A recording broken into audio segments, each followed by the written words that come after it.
Kita nyo ba yung nasa highlights natin ngayon? Galing, no? Siyempre, hindi tayo yun, no?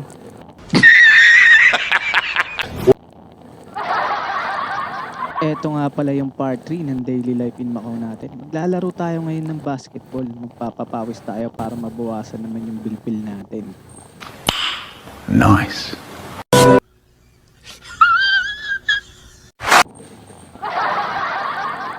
Isa din kasi to sa mga pinagkakalibangan natin pag wala tayong pasok at may libreng oras tayo, no?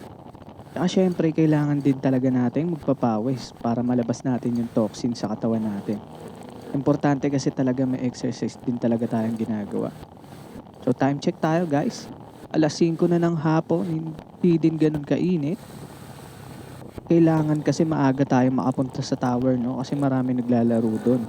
Ang sistema kasi dito, kung sino yung unang dumating, yun ang unang lalaro. Siguro sa iba ganun din naman.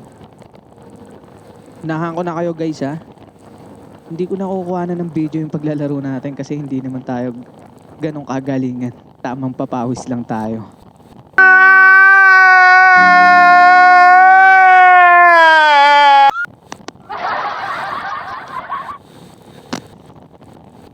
So habang bumabiyahe tayo, guys, papuntang Macau Tower, no?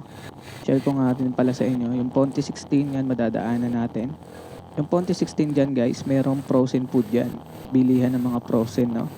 So dyan kami bumibili ng mga karne ng baboy, karne ng manok, karne ng baka at marami pang iba.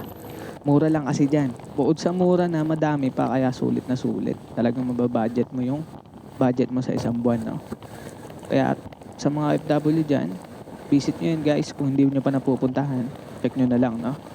So dito na tayo sa Bara. Dito na tayo sa Baran. So meron din palengke ang Bara, guys, no? Kung napunta na kayo sa palengke ng Bara, grabe, ang ganda rin doon sa taas ng palengke nila, no? Kasi ang daming kainan. Kung mahilig ka sa pagkain, talagang matutuwa ka. So yun lang, no, guys.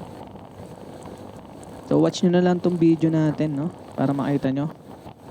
Yung way natin nga pala na dinadaanan natin, kung mapapansin ninyo, doon sa mga naunang video natin, same lang din ng way to papuntang trabaho ko. Na pagka pumapasok ako sa trabaho, dito din ako dumadaan. Pagka dumiretso tayo dyan, ang labas natin yan, tulay na ng Bara, ano. So ang gagawin natin dito, magte-turn left tayo para papunta tayong Namban, tapos pasok tayo papuntang Macau Tower.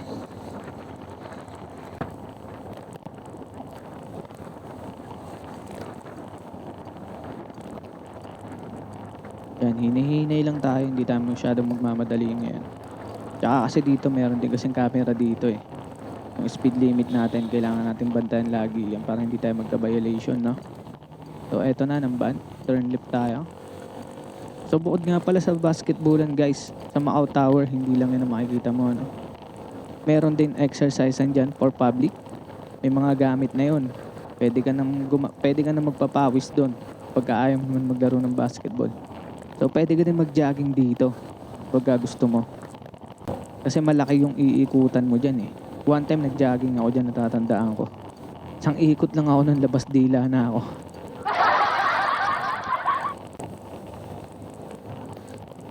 So eto, nakita niyo yung Macau Tower. Sa mga turista nga pala dyan, guys, kamusta yung experience ninyo, no? Nakatalon ba kayo dyan sa Macau Tower? Yung iba kasi napapanood ko, eh.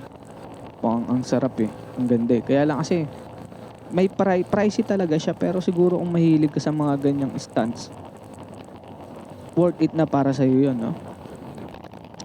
Tsaka bukod doon, ano naman ata sila, bago ka nila patalunin, ine-check muna nila kung may diferensya ka sa puso, no? Kasi mahirap na pagka tumalong ka dyan tapos may sakit ka pala, may diferensya ka pala sa puso.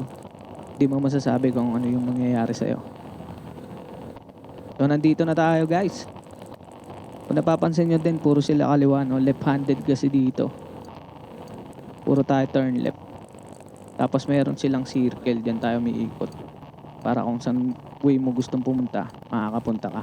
So nandito na tayo, nag-turn left na ulit tayo. Ito na yung Macau Tower. Ito na yung pinaglalaroan natin ng basketball, yan.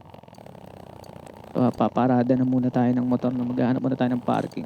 Ito, ang daming bakante. Dito muna tayo magpapark. So, ang daming Pilipino, no, guys. So, paano nga pala? Kita-kits na lang sa next video natin, sa part 4. Papalo na rin ako ng YouTube channel natin, guys. Maraming salamat sa inyo. Ikot mo na!